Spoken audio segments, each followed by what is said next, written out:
Merhabalar sevgili takipçilerim. Yurt içinden ve yurt dışından güzel enerjileriyle burada olan herkese kocaman hoş geldiniz diyorum. Kanalıma ilk kez gelen sevgili izleyicilerim ve dinleyicilerim, sizler de hoş geldiniz. Bugün yine fincanımızda bize anlatılmak üzere bekleyen sembollere, enerjilere ve mesajlara birlikte bakacağız. Bakalım bu fincanın içinde hangi yollar, hangi gelişmeler ve hangi sürprizler saklı? Şimdi siz de enerjilerinizi fincana bırakın. Niyetinizi içinizden geçirin ve bakalım karşımıza neler çıkacak. Hazırsanız başlayalım arkadaşlar.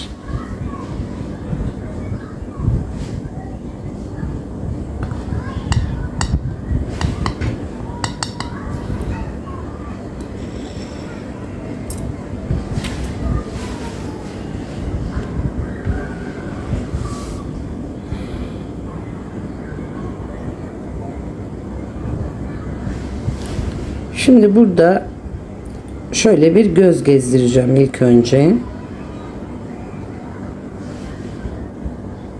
Figürlerimizi belirleyeceğim.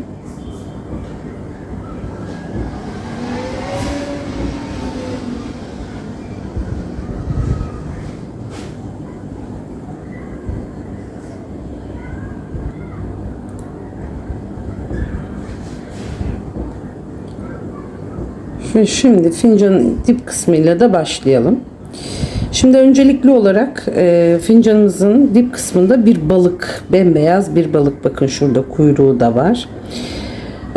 Genellikle kısmet, bereket ve ama bu maddi bir fırsat olarak yorumlayacağım.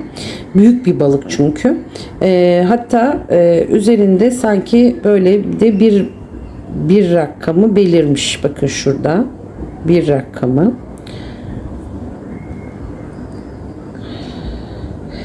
Şimdi balık zaten dediğik gibi bereket, güzel fırsatların sembolü. Burada dikkatimi çeken başka bir detay daha var. Balığın hemen üzerinde dediğim gibi bir rakamı. Bu sizin için önemli bir tarihi, bir zamanı ya da beklediğiniz bir gelişmeyle bağlantılı bir sayı işaret ettiğini hissediyorum. Özellikle maddi anlamda yüzünüzü güldürecek bir kısmet veya beklenen bir haber söz konusu.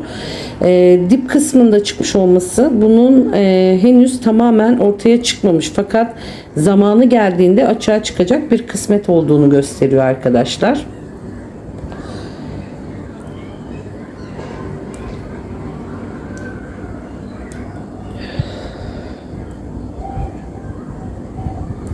Şimdi bu biri size gösterirken aynı zamanda burada bakın kulakları, bir at kafası ve boynu görüyor musunuz? Bir at kafasını andırdı bu bana.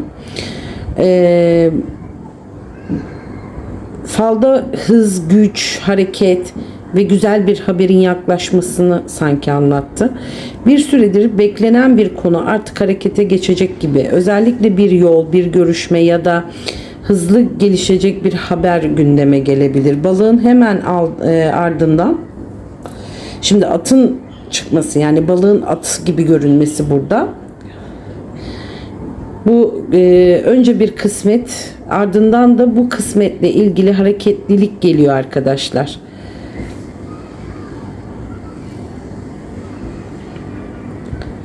Bakın şurada ellerini uzatmış bir silüet daha var şurada. Sanki onun hemen karşısında bir çanta, bir nasıl diyeyim, sepet ya da bir çanta şurada. Beklenen bir fırsata, habere ya da kısmete ulaşma çabasını hissettiriyor bana burada. Sanki kişinin uzun zamandır gözünü diktiği, almak ve elde etmek istediği bir şey var. Şimdi fincanın en dibinde çıkması bunun henüz başlangıç aşamasında olduğunu fakat zamanla kişinin eline geçebilecek bir gelişme olduğunu düşünüyorum ben. Üstelik hemen önce gördüğümüz balık ve at figürüyle birlikte düşündüğümde burada gerçekten bir kısmetin peşinden gidilmesi veya sonunda ona ulaşılması gibi güzel bir enerji var arkadaşlar.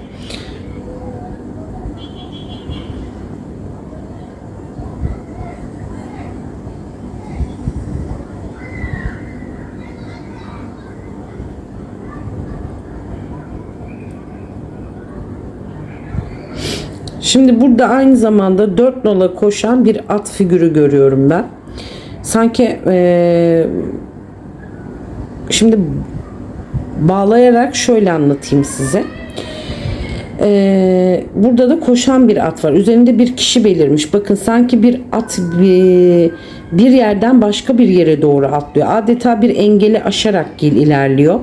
Bu bana hızlı gelişecek bir hareketliliği ve geçiş dönemini gösteriyor. Özellikle üzerindeki kişi bu sürecin sizin kontrolünüzde olduğunu düşünüyorum ben. Sanki bir karar alınacak ve ardından hiç beklemeden harekete geçilecek gibi duruyor. Şimdi özellikle yol, görüşme, haber ve bir yer değişikliği konusunda hızlı bir gelişme bu. Şimdi atın koşar vaziyette olması beklenen bir konunun artık ağır gitmeyeceğini, peş peşe gelişmeler yaşanabileceğini söylüyor gibi duruyor burası. Çünkü at burada artık tamamen hızlanmış. T ve Y harfleri şurada dikkatimi çekti bir de aynı zamanda arkadaşlar. Şimdi bu harfler kişinin isminde, soy isminde, bir yer adında ya da sizin için önemli bir konunun içerisinde karşınıza çıkabilir. Özellikle biraz önce gördüğümüz hareketli at figürüyle birlikte düşündüğümde bu harflerin bir haber, görüşme veya hareketlilikle bağlantılı olabileceğini hissediyorum. Öyle bir his aldım. T ve Y harflerini gördüğünüz anda aklıma gelen ilk kişi ya da konu varsa sizin, ona göre özellikle dikkat edin arkadaşlar. Şimdi bu harflerin hemen yanında burada bir kalp figürü görüyorum. Ama kalbin altında gördüğüm iki figür çok daha dikkat çekici aslında. Şimdi kişilerden biri diz çökmüş şurada. Dizlerinin üzerinde. Sanki karşısındaki kişiden af diliyor. Bir anlayış ya da ikinci bir şans ister gibi bir duruşu var. Diğer kişi ise sırtını dönmüş durumda. Yani burada bir kırgınlık, araya girmiş bir mesafe ve henüz tamamen kopmamış bir konu görüyorum. Ama kalbin tam üzerinde olması bana şunu düşündürüyor. Duygular tamamen bitmiş değil. Sanki bir taraf geçmişte yaşanan bir durumun telafisini yapmak, kendisini anlatmak ya da gönül almak istiyor. Sırtı dönük olan kişi ise henüz ikna olmamış ya da biraz daha zamana ihtiyaç duyuyor gibi. Şimdi bu T ve Y harfleri de bu duygusal konunun içerisinde önemli bir kişi ya da gelişmeye işaret ediyor da olabilir arkadaşlar.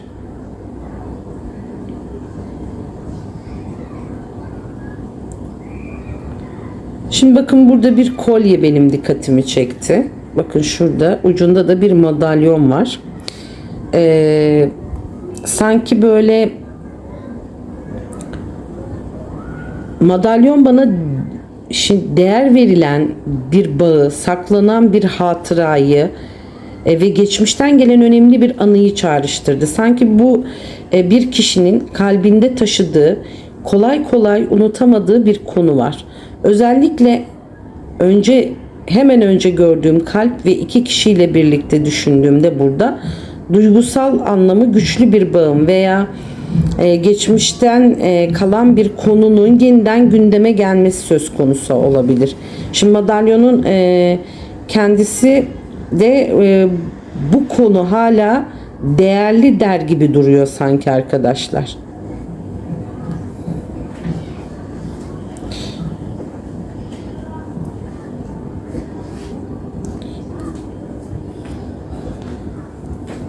Şimdi bu kolyenin hemen yanında yine şimdi burada yine bir balık var ama bu sıradan bir balık değil. Bakın kuyruğu gövdesinden bile çok daha büyük arkadaşlar. Yani gerçekten çok büyük. Gövdesi daha küçük kalmış burada.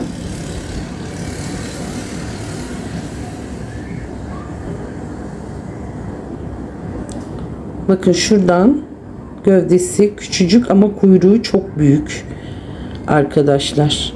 Bu sıradan bir balık değil. Büyüyerek gelen bir kısmet bu. Ve etkisi beklenenden çok daha büyük olacak bir gelişmeyi anlatıyor. Sanki küçük başlayan bir fırsat zaman içerisinde çok daha önemli bir hale gelecek. Ve balığın hemen yanında bir erkek figürü belirmiş. Hemen şurada arkadaşlar.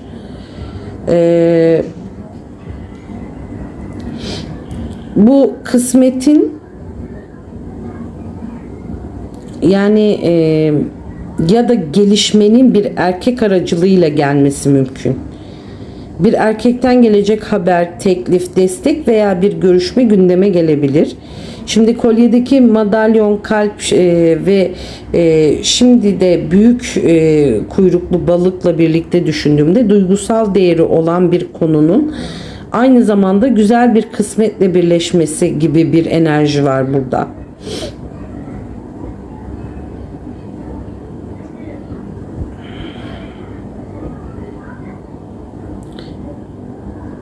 Ve aynı zamanda arkadaşlar burada bir 3 rakamı da var. Aynı zamanda bir 3 rakamı da belirmiş canlarım.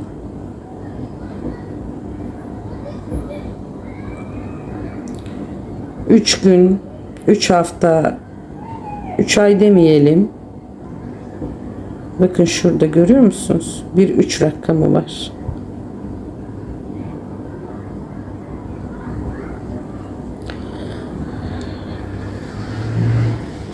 Şimdi burada bir yüz figürü de görüyorum. Bakın gözleri görüyor musunuz? Ve çenesi oldukça uzun biri bu.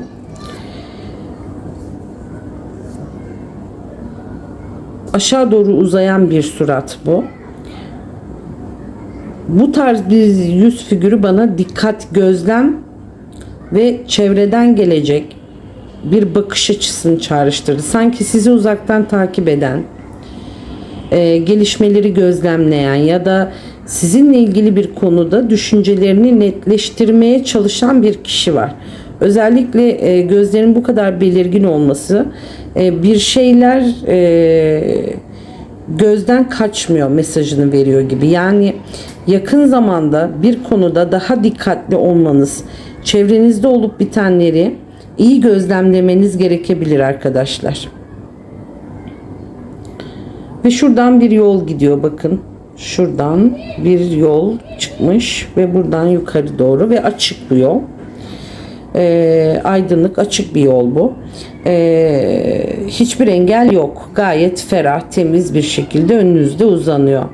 Daha da dikkat çekici olan bu yolun biraz önce gördüğümüz arkadaşlar bu at figürüyle bağlantılı. Bakın boynundan geliyor. Bakın atın boynundan geliyor ve buraya kadar fincanın ağız kısmına kadar devam ediyor. Şimdi aynı zamanda yani bedeninden hatta boyun kısmından itibaren olması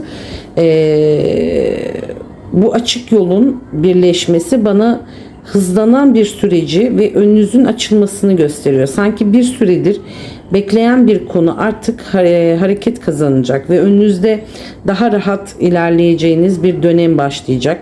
Özellikle yolun aydınlık ve engelsiz olması çok güzel. Burada ferahlama, ilerleme, bir konuda net bir şekilde yol alma enerjisi var arkadaşlar.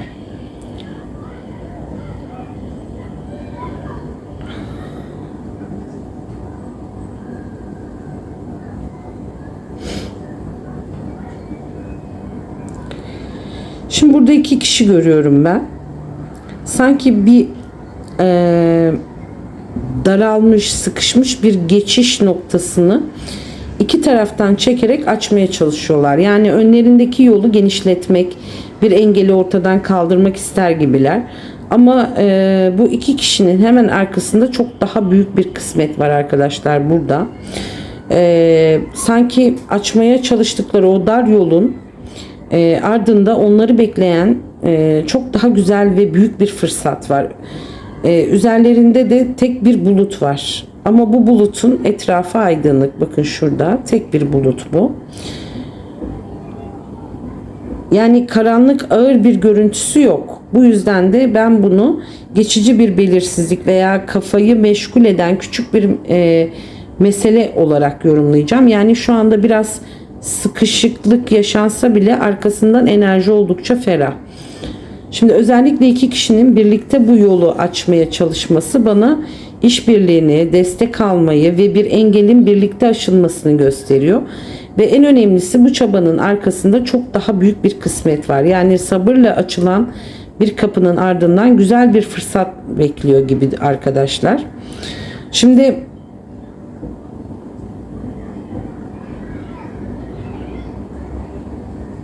şöyle baktığımızda sanki fincanın dip kısmından bir süliyet daha var arkadaşlar. Şimdi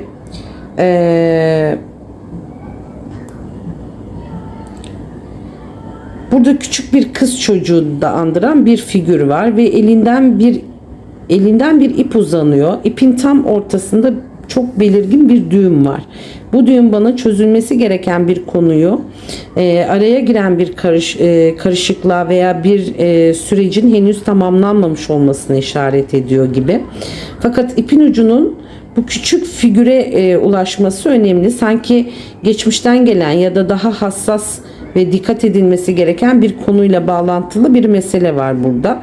Bu kız çocuğunun başının üzerinde de çok belirgin bir ahtapot arkadaşlar görüyorum ben. Yani ahtapot, şöyle söyleyeyim, çok sayıda kolu olması bana aynı anda birkaç konunun birden devreye girmesini ve bir şeylerin birbirine dolanmasını çağrıştırdı. Ama burada önemli olan şu: ipin üzerinde bir düğüm var. Yani her şey tamamen kopmuş değil. Daha çok çözülmeyi bekleyen bir bağlantı gibi duruyor. Zamanla bu düğümün açılmasıyla birlikte konu daha anlaşılır bir hale gelebilir arkadaşlar. Yani şu anda bana hissettiğim şeyler bunlar burada. En azından şu anda tabakta bakalım neler var.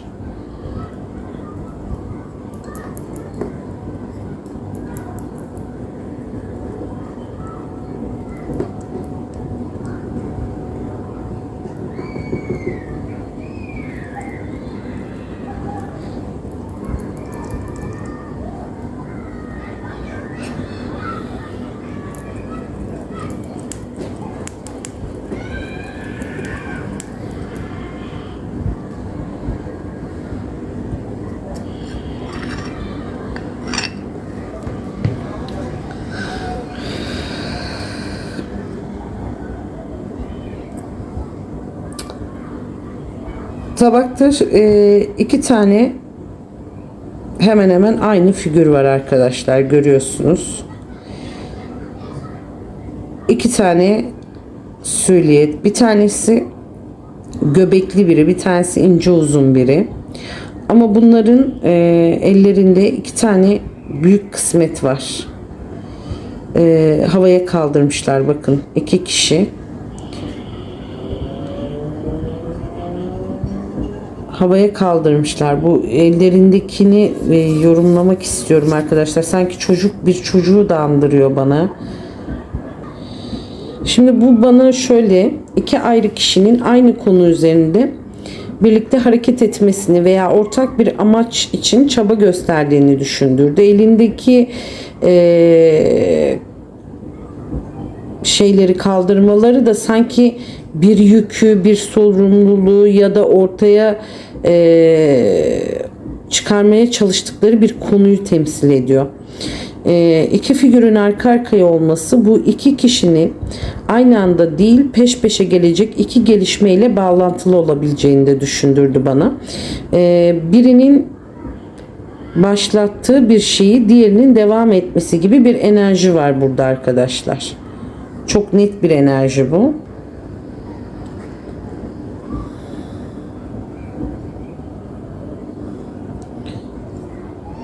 Şimdi bu iki kişinin arkasında bir iki kişi daha var arkadaşlar. Onlar biraz daha onların arka planında çıkmış. Şimdi bu da bana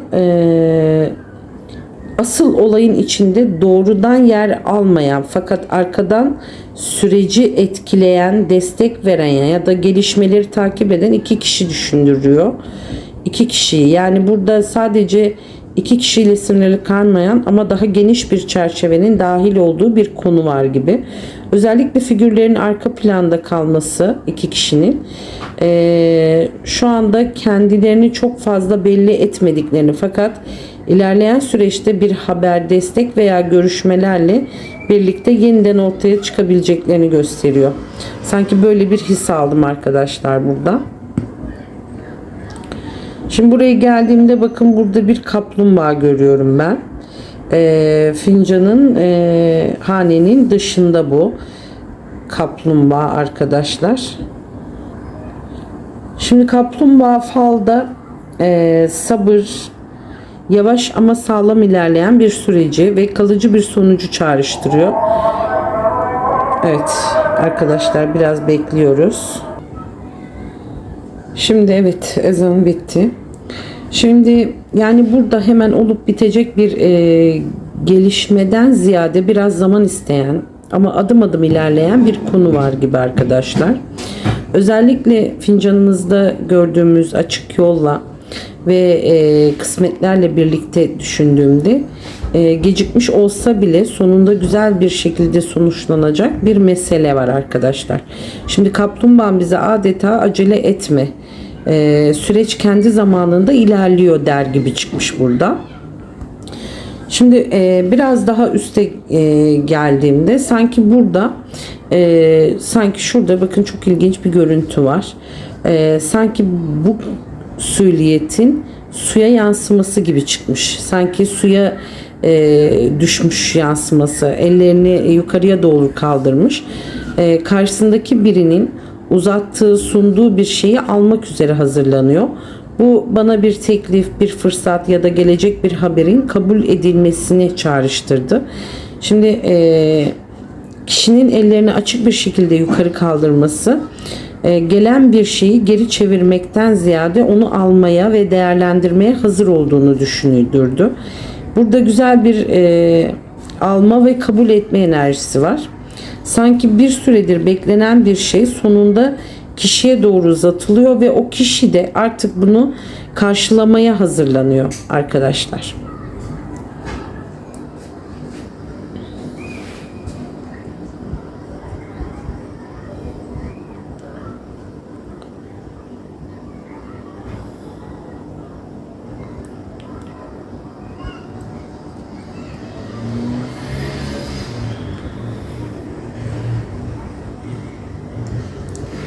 Şimdi bakın burada yine iki kişi oturmuş burada. Şimdi az önce tırnağım oldu orayı da.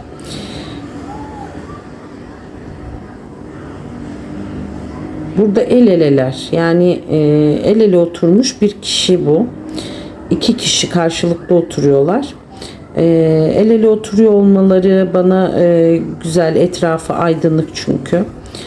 Güzel bir çağrışım da yaptı. Bu arada hemen başlarının üzerinde bakın burada bir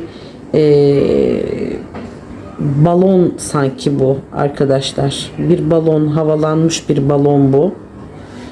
Bir çocuk balonu hani. Şimdi bu el ele oturmaları birlikteliği, dayanışmayı ve iki kişinin birbirine destek olmasını çağrıştırıyor. Başlarının üzerindeki o çocuk balonlarından olan balonda bir dileği, umut edilen bir şeyi veya havada bekleyen bir planı anımsattı bana. Sanki bu iki kişinin birlikte kurduğu ya da birlikte gerçekleştirmesini beklediği bir hayal var. El ele olmaları da bu konuda yalnız hareket etmediklerini, birbirlerine destek olduklarını gösteriyor gibi. Eğer hayatınızda birlikte bir karar beklediğiniz, ortak bir plan yaptığınız biri varsa bu figür onunla bağlantılı da olabilir arkadaşlar. Evet, fincanımız ve tabağımızın bize verdiği bu akşamki fal yorumu bu kadardı.